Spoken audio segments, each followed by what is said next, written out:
Basically યુઆઈપી programme અને pulse polio immunisation જે programme છે એની અંદર આખા ભારતના જેટલા બાળકો છે એ તમામે તમામ બાળકોને જે વેક્સિન પ્રિવેન્ટેબલ ડિસીઝીસ કહેવાય કે રસીથી જેનું રોકાણ થઈ શકે એવા રોગોની સામે પ્રતિકારક શક્તિ ઊભી કરવા માટે થઈને પ્રોગ્રામ થાય.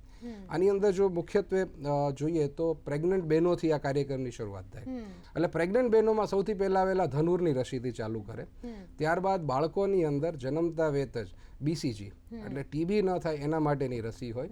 સાથે સાથે એનું એક આખું શેડ્યુલ છે જેની અંદર પેન્ટાવેલન્ટ વેક્સિન 6, 10 અને 14 અઠવાડિયે આપે, મિઝલ્સ અને રૂબેલા આવી જે બધી વેક્સિન્સ છે હવે એની અંદર ધીરે ધીરે વધારો કરી અને ન્યુમોકોકલ વેક્સિન પણ એડ કરી છે અને એનું એક આખું શેડ્યુલ છે.